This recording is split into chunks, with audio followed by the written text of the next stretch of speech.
तो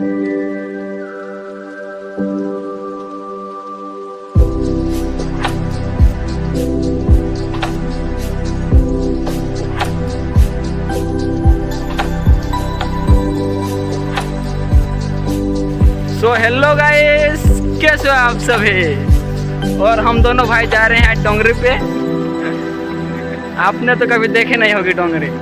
आप डोंगरी देखना चाहते हो तो हमारे साथ आना पड़ेगा।